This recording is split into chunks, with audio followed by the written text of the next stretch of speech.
This room used to be an operational patient room.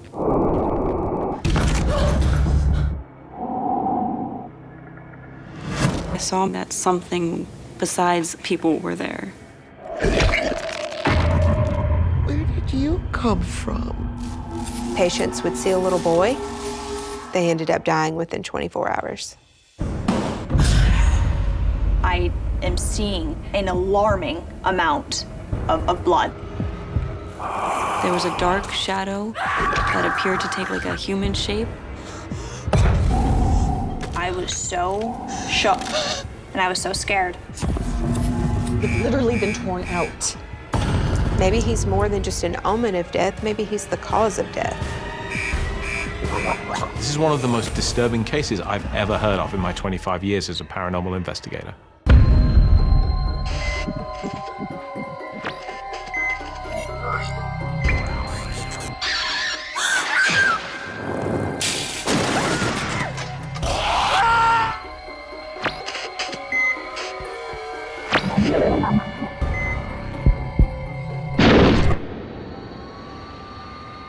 It's 2017 in a bustling Pennsylvania city.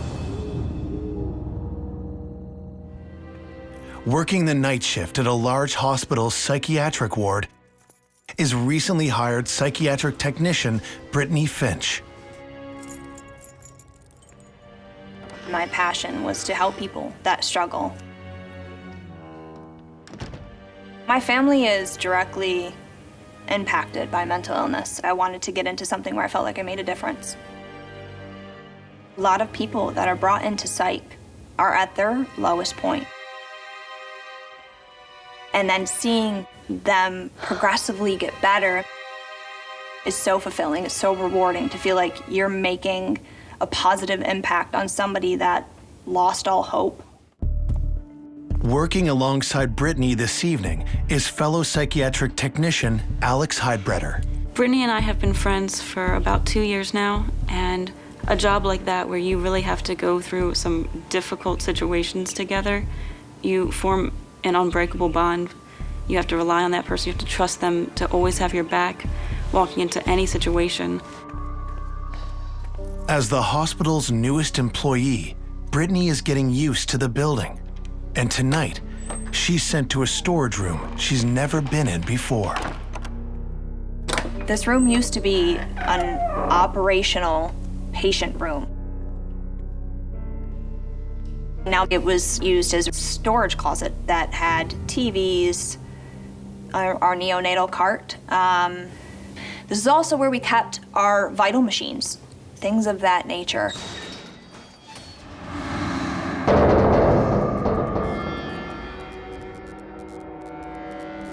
And when I walked in the very first time, I heard like just this banging.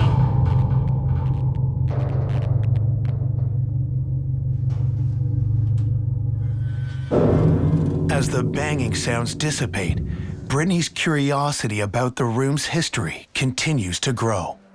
Prior to me working in the psychiatric ward, it used to be a normal room that we held patients in. And we're really backed up. These people need help, these people need a room. It would just make more sense to have this room open. How's it going? It's good. Quiet. Yeah. Once the banging stops, Brittany decides to ask Alex about the room. Patients never did well in there. But, like, what happens? We just never had any luck with patients in this room. I asked Alex, hey, why isn't this room used anymore as a patient room? We could really use it. And she said, we just don't put patients in there. We just never had any luck having patients in this room.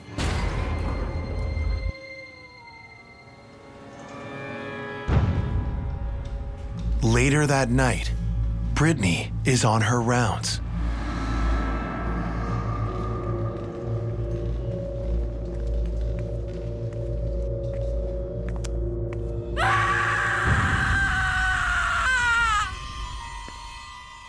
I heard a scream. And it was a scream that was, I'm in trouble. I heard it too. Sorry. Sorry. I was doing a block check and I heard somebody yell, "Help." And immediately you just react. You're like, somebody is trying to hurt themselves or something is going on. I think it came from down there. It sounded like it came from the end of the hallway. Brittany opened the door that it sounded like it came from. The patient was sleeping. I checked the door down the hall. He was sound asleep.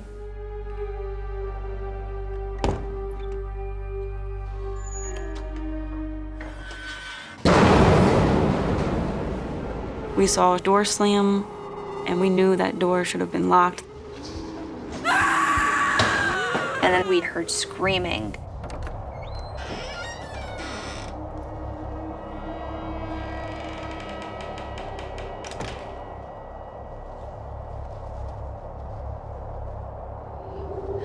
Did you scream? No, I wasn't screaming. I was sleeping.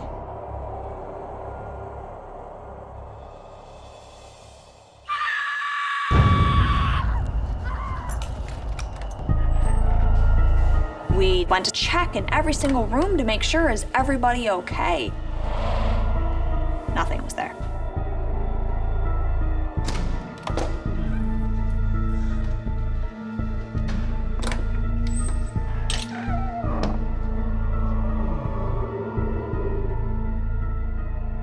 Nobody is awake, and we could not find the source of the yelling.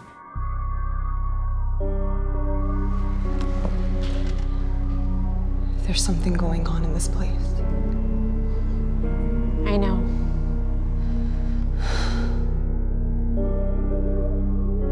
The next night, Alex is once again working with Brittany, who braces herself for another visit to the storage room.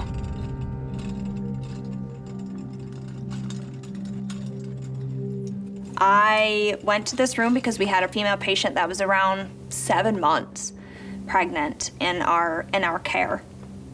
And I needed to go make sure the neonatal cart was up and running just in case. The neonatal cart is in this empty room that used to be a patient's room. And I was walking down pretty slowly. It had been a really long day. I had been working 16 hours.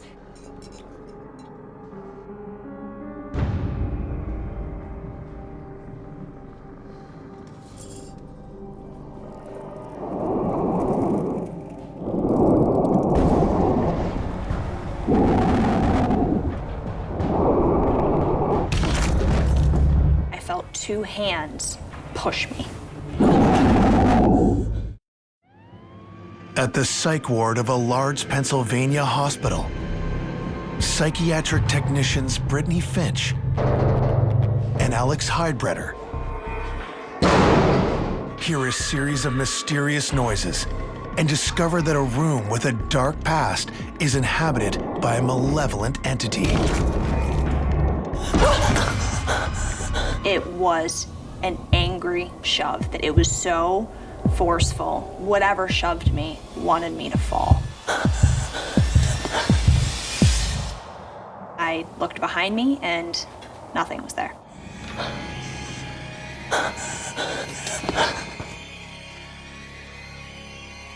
I got out of there as quick as I could. I hightailed it back to the nurse's station. Are you okay? No.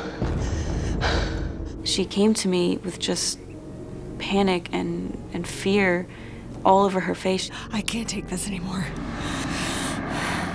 There's something in that room. I felt it. Alex reveals the dark history behind the storage room. Alex told me this room was not used because somebody killed themselves in that room. I physically had to go in and lift his body up while he was hanging to cut him down. After that, we had many more attempted suicides in that room. There are a number of things we do in intense states of desperation. With suicides, I think we just drive ourselves off those cliffs without any help from spirit. But it is possible for a spirit to negatively influence us and cause pain and harm. As the night continues, Alex takes the next round.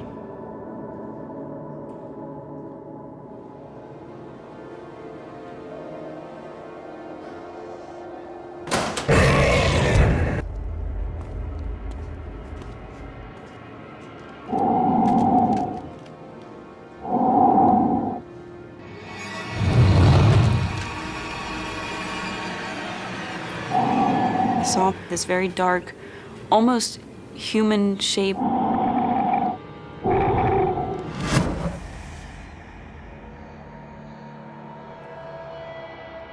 Hello?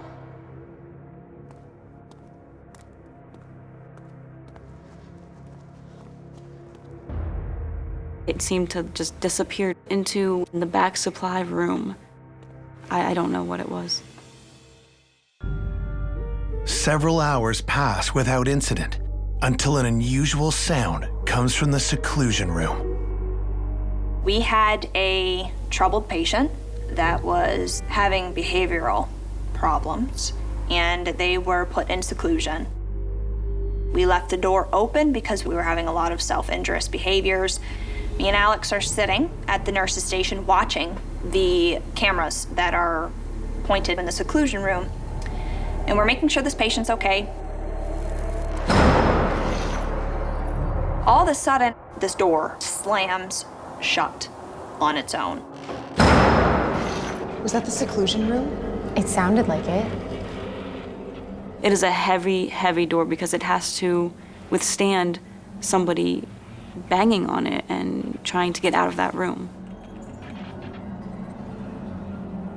We could see him on the camera not getting up. Something else slammed that door very loud. What the hell is that? Do you see that? Oh my God. Oh my God, do you see that? Do you see what I'm seeing? Yes. What the f is that? We looked on the camera and there was a dark shadow that appeared to take like a human shape, walk over towards his mattress and stand over him and look down on him. Look, he's alone. We have to help him. Okay, let's go.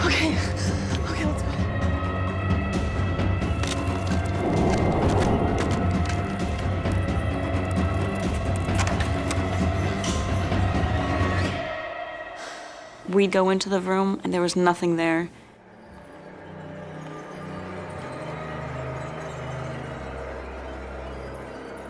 He was still sound asleep, like nothing had happened to him.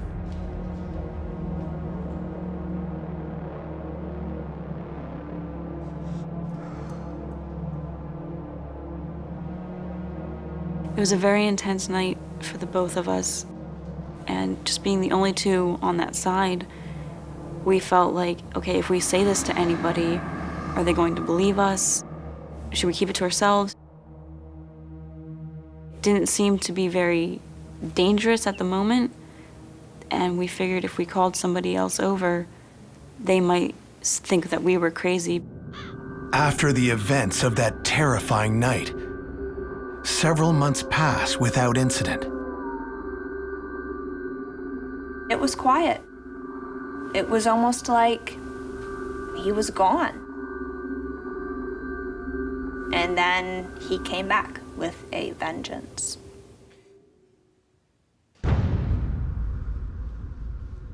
As part of her nightly duties, Brittany must once again return to the haunted supply closet.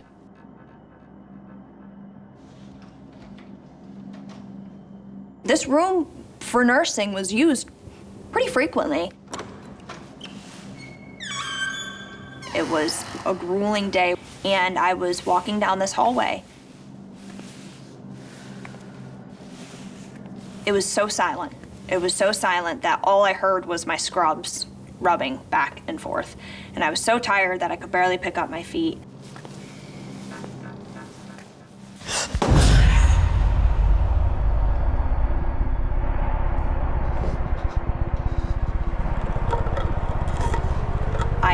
am seeing this pool of blood on the floor that is an alarming amount of blood. This door is locked. How is this blood even possible? My heart is just racing, and I'm questioning my own sanity at that point. At a large hospital in Pennsylvania, psychiatric technicians Alex Heidbreder and Brittany Finch are tormented by a menacing spirit that may have escaped from a former patient's room, now used as a supply closet. Tonight, Brittany has been confronted with a pool of blood. I was completely terrified. I logically really wanted to run myself through it and be like, where is this coming from? So I did a sweep of the room. I went behind the neonatal cart. I went all around this room to make sure that nobody was hurt, that nobody needed assistance, and nobody was in there. And I said logically to myself, there's no way that there's a patient in this room. It's impossible. It's a locked room. It hasn't been used for years.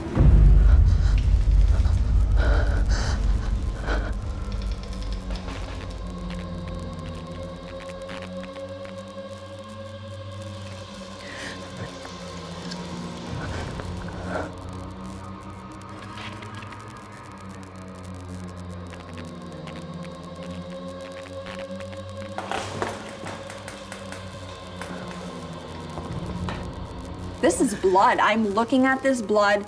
It is red. I mean, it is dark red.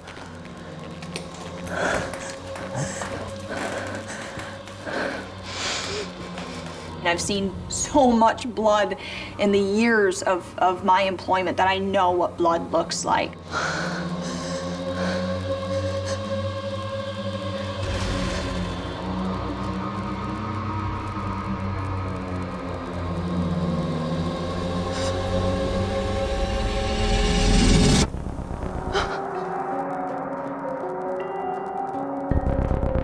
Blood was gone. It was no longer there.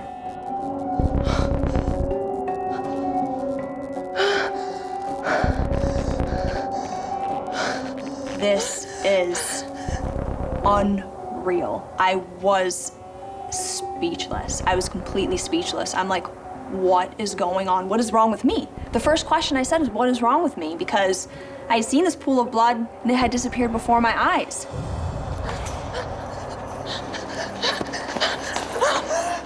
Are you okay? No. What's wrong? I just saw blood in the patient room. It was on the floor, and it was this big pool of blood.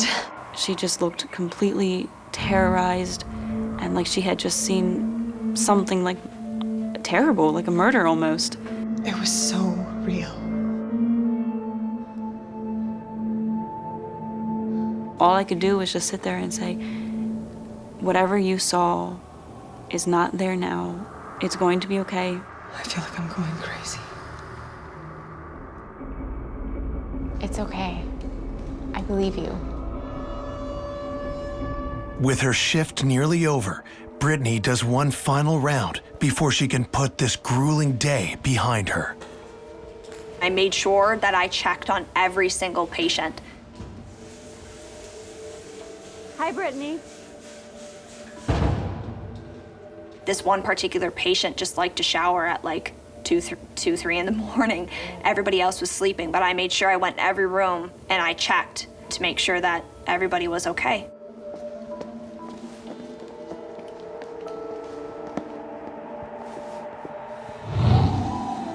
I came back to room 1.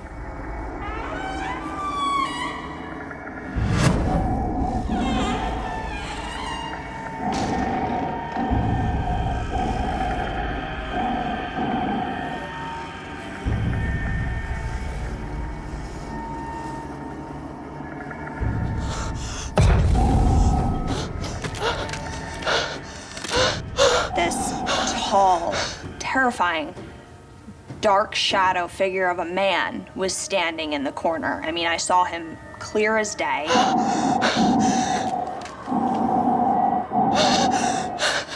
It was just so terrifying to me. I mean, I lost my breath. His arms were long, his fingers were long. What terrified me the most was there wasn't a face.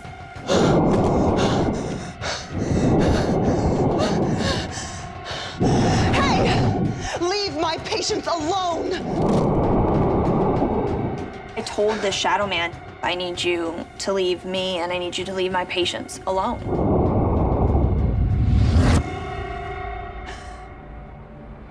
He was gone. Sorry. It's nothing. It's okay. Go back to sleep. It's okay. It's okay.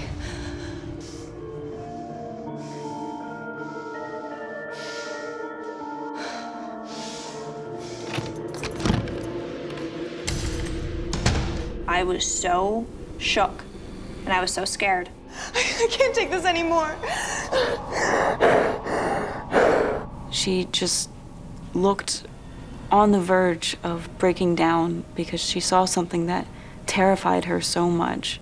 I can't take this anymore.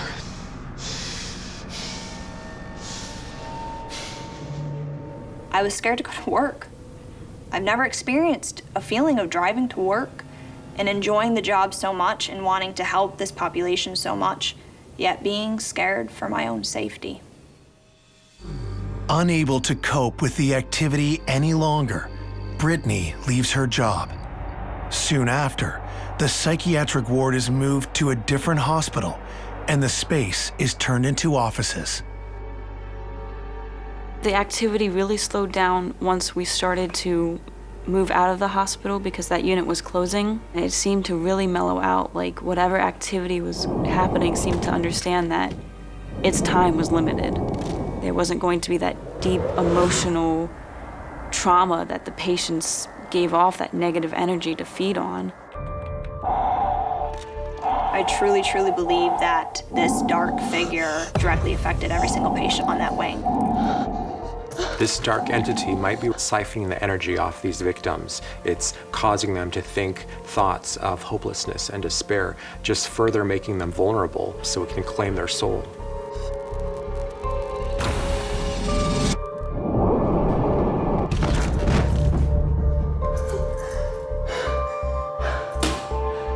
It's 100% real. I know from so many experiences that it is real. And at the end of the day, people don't have to believe us because we know what we saw. And we can rely on each other to validate that. Yes, it's absolutely validated.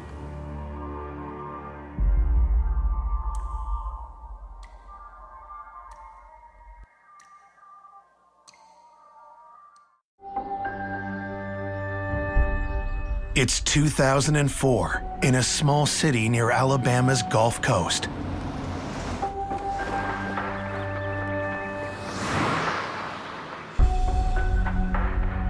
New to this local hospital's intensive care unit is nurse Beth Wilson. I loved ICU. To see a patient go from being so sick on a ventilator, tons of drips, we're actually keeping them alive to the point where they get better and then they walk out is just incredible. It was an old hospital. It was a little darker. The ceilings were a little lower. You could feel the history. When people have been in an area for so long, when you've had patients that are born there, when you've had people die there, you can just feel the energy.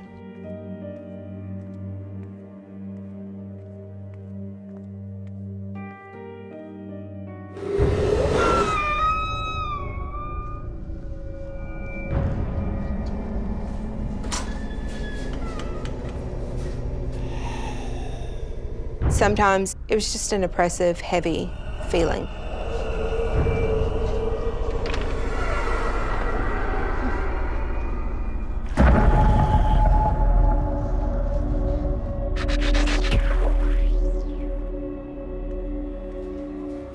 that little ghost boy's been mucking about again. I noticed because I was checking on that lady in 114. She said she saw him too.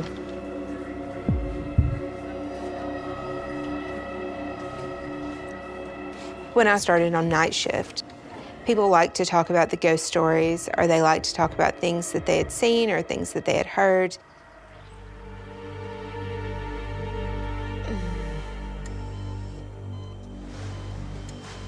I was taking care of a woman who was elderly. She had had a stroke. She was very sick. And we were doing what's called comfort care, which means that her family had made the decision that we weren't going to prolong her life. So we all knew that she was dying.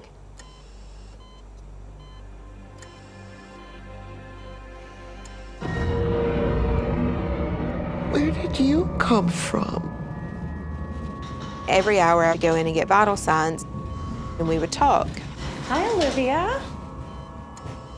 There's a boy on the ward.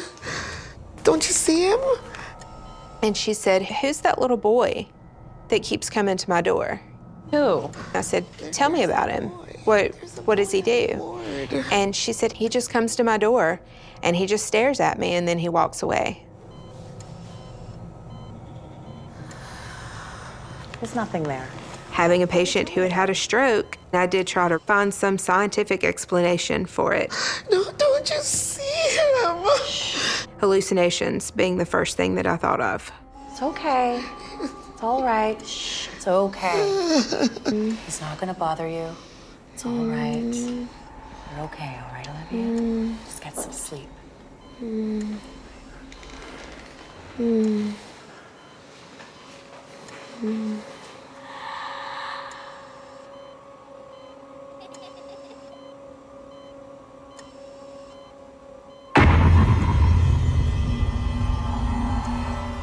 The hospital pediatric ward is on a different floor, so Beth and her staff are baffled by the patient's sightings of a little boy. Have you seen him? No, I don't want to. Other patients would see a little boy. They ended up dying within 24 hours.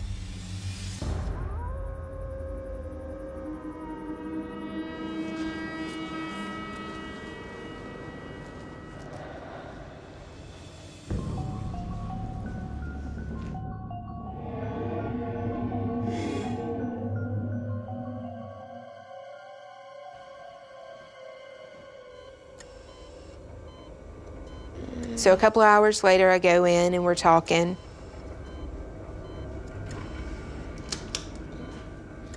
Hi. She takes my hand and she looks at me and she said, "When I'm gone, I want you to take care of Bruce." I got chills. I had this nervous feeling in my stomach because my dad's name is Bruce. You look just like him. I was trying to be rational, and I thought, there's no way. She doesn't know my dad. I'm sure she's just talking about a relative.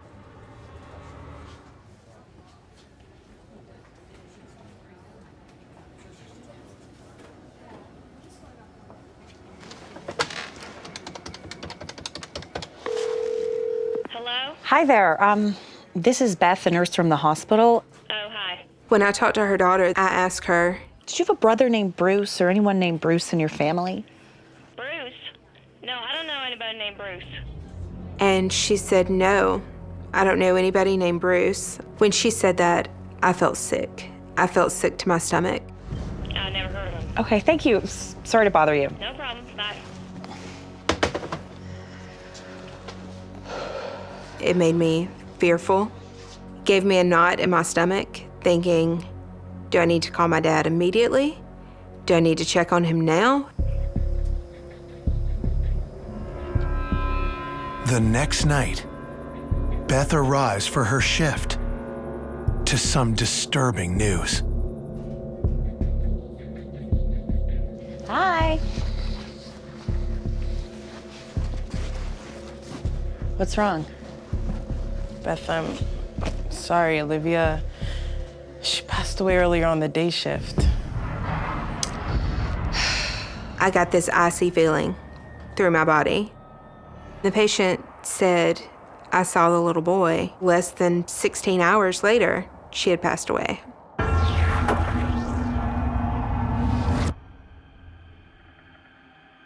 She had given me that warning about my dad. And all I could think was I need to watch out for him.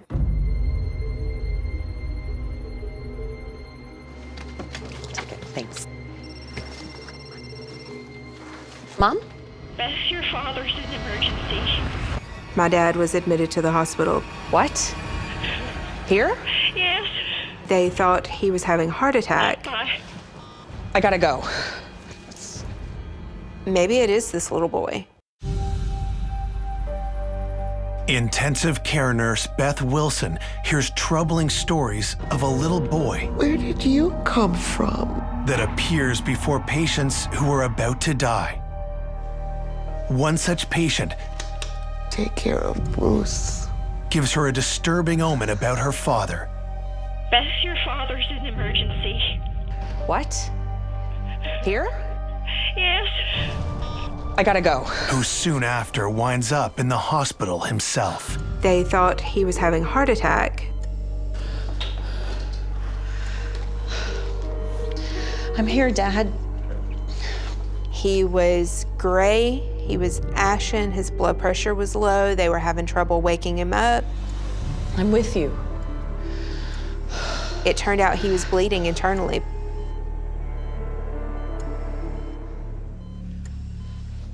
The patient had given me that warning about my dad. And then, of course, I'm wondering, was the little boy giving this message? That really scared me. It's long been understood that the closer one gets to death, the closer we also get to the spirit world. And it's as if a veil is being slowly lifted away from our eyes as we approach that moment of final transition. So it's not at all unusual for patients to suddenly become lucid and hold conversations, meaningful conversations, with people that aren't there. They also seem to have access to knowledge which they couldn't possibly have in a conventional sense. I want you to take care of Bruce. This is exactly what happens when Beth's patient told her to watch out for Bruce, with Bruce being the name of her own father.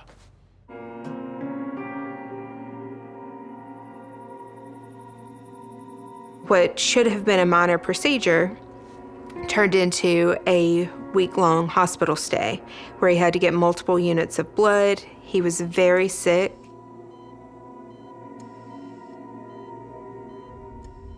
Very shortly after my dad was released from the hospital, I thought that was it.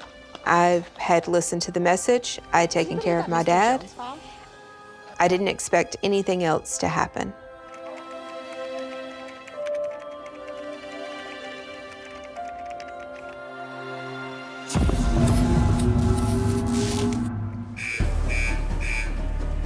All of a sudden I hear a vent alarm, which meant something is going terribly wrong. All right, let's go, come on. All the nurses jumped up, rushed into the patient's room.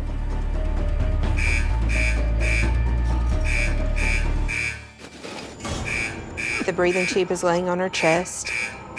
This is something really strange.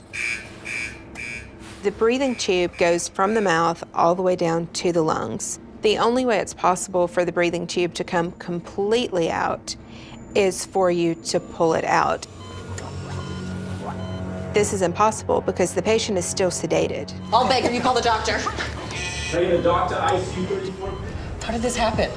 I don't know, maybe she woke up somehow. This is not normal. This has never happened. While I've been in the ICU, I've never seen this. And also I'm thinking about my patient seeing the little boy, and then my dad being in the hospital, and all the stuff that has happened.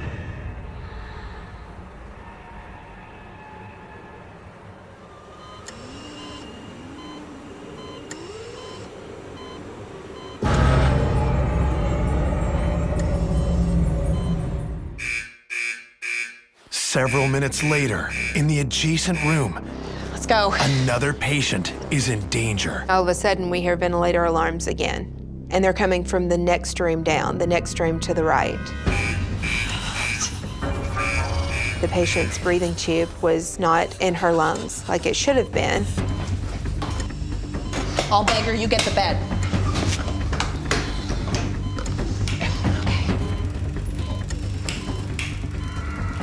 The patient is completely sedated. She's not breathing on her own. She's not moving. There's no reason that her breathing tube should be out. The ER doctor walked into the room. I have no explanation. You gotta be kidding me. And he saw the breathing tube and he said, "You've got to be kidding me." I have no explanation. So on the outside, I'm really calm, and I'm the charge nurse, so I didn't want to talk about paranormal things. But now I'm thinking about the little boy. Maybe he's more than just an omen of death. Maybe he's the cause of death. There are very few cases on record of entities killing or seriously injuring people. But in this case, there are some alarming indications that that might be happening. If we try and assess the motives, why would an entity want to do this? It gets even more alarming. This is beyond causing fear, which is what many negative entities do in order to thrive. It starts to look as if this entity is trying to give itself some company. It's trying to kill people and bring them over to its side of reality.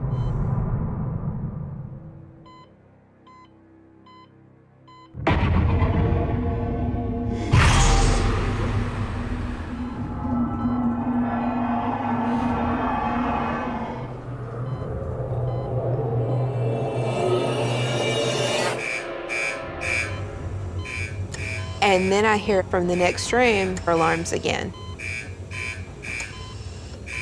Guys, I hear an alarm. I gotta go. This is an emergency. Guys, I need some help over here. You got this? Yeah. Guys, I need your help in here. Central line's been pulled out. There's a pool of blood. His central line has been pulled out. The central line is a large IV that goes into a central vein. Doctor, we need a doctor in here. A central line is sutured in. It has stitches holding it to the skin. It's as if someone had pulled it out. Oh my God. It looks like it's literally been torn out. What happened? What happened? ICU nurse Beth Wilson faces the malevolent spirit of a little boy who is harming her patients.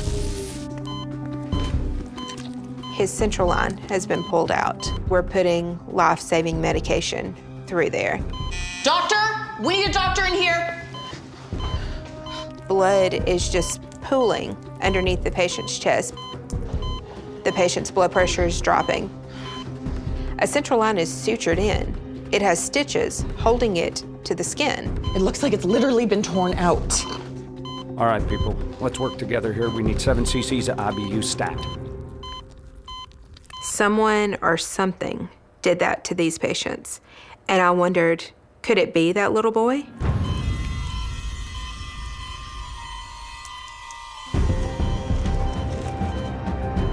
I was terrified.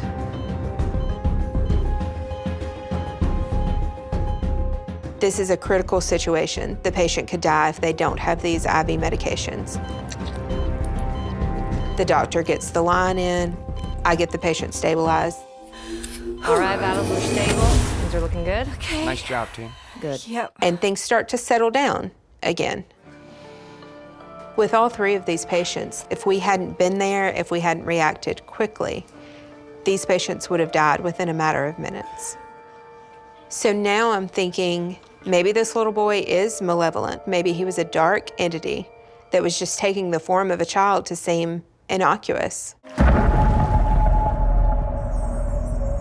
It's possible that this was the spirit of a child that had died in the hospital and was simply drawn to those who were about to pass over to its side of life. But another more disturbing possibility would be that this wasn't a child at all, that this was a darker, malicious, negative entity, and that it was presenting itself as a child for its own purposes. This is one of the most disturbing cases I've ever heard of in my 25 years as a paranormal investigator. Not too long afterwards, everything had started to settle down.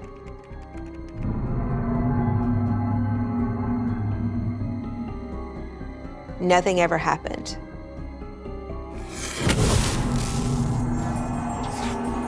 I didn't see anything happening. It was just a normal, average unit. This was the end of the paranormal events.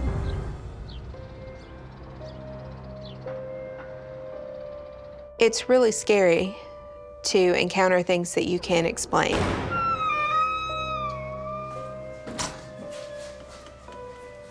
I've always been very logical and rational, but things have happened that made me believe that there's something else out there.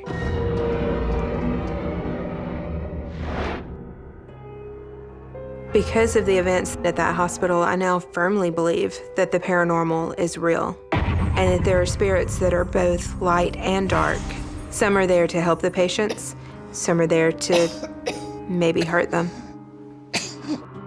Have these incidents affected the way that you think about your own mortality? It has made me wonder what will happen after I pass.